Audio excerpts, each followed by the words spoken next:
What's going on, everybody? Welcome back to another video. Today, we're going to take a look at the difference between a data analyst and a business analyst.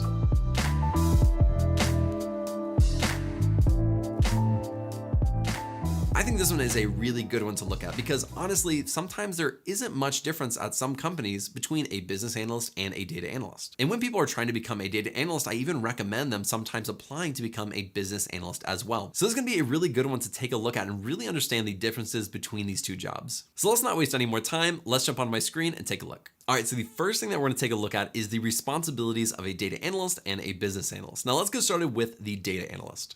The data analyst is going to clean and analyze static data. They're going to perform statistical and exploratory analysis, create reports and visualizations, and work directly with stakeholders to make data-driven decisions. A business analyst is going to manage projects and stakeholders. They're going to translate business needs into specific actionable requirements to the team, and then they're also going to perform ad hoc analysis for clients. Ad hoc analysis is just a one-off kind of one-time thing. A client wants something to be analyzed really quickly, and you go and do it for them.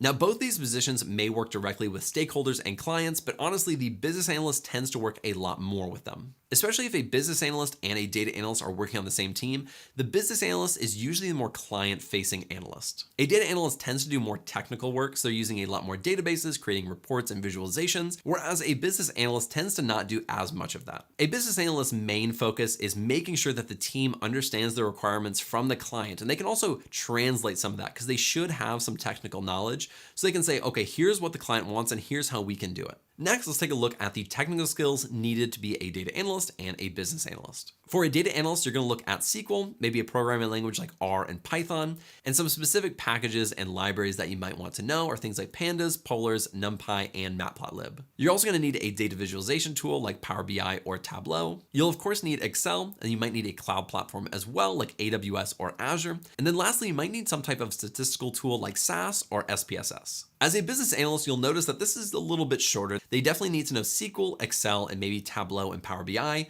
But beyond that, they don't do a lot of coding typically. So in general, a data analyst tends to be more technical than a business analyst. Now, next, we're going to take a look at the education. The education is actually fairly similar, and I'm going to pull both of these up. Now, for both of these roles, you can have a bachelor's or a master's degree, it just depends on the role, but the actual degrees that you get might be different. So for a data analyst, some of the common degrees that you might get are things like statistics, mathematics, economics, computer science, business analytics, and information systems. And yes, you read that right. You could get a business analyst degree and become a data analyst. And for a business analyst, some common degrees are business administration, finance, economics, and business analytics. So just more business-focused degrees for an actual business analyst. Now let's take a look at the job titles for a data analyst and a business analyst. Let's start out with the data analyst. For the data analyst, you can see job titles like data analyst, quantitative analyst, technical analyst, and then domain-specific analysts like a healthcare or a marketing or a financial analyst. For a business analyst, you might see job titles like a business analyst, a business process analyst, a functional analyst, and then you might see ones like a product owner or a project manager. Now, those are kind of reaches for those last two, and that's why I kind of put maybe because it depends on the company, but I have seen business analysts be more like a project manager or a product owner. Lastly, let's take a look at the pay between these two.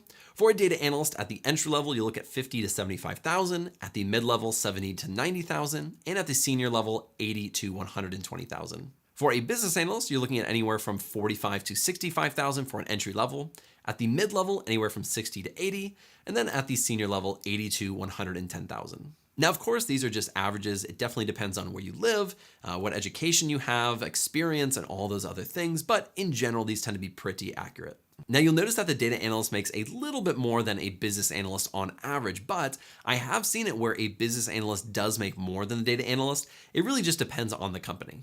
So that is the difference between a business analyst and a data analyst. I've worked with a lot of business analysts. I work with a lot of data analysts. They are both great jobs. If you're looking for any unsolicited advice, if you want to be a little bit more technical, you might be going towards the data analyst path. But if you like more of the client side, if you like more of the business side of analytics, you might be looking at a business analyst. Again, both are really great jobs. They both pay really well. So with that being said, I hope that you enjoyed this video. If you did, be sure to like and subscribe, and I'll see you in the next video.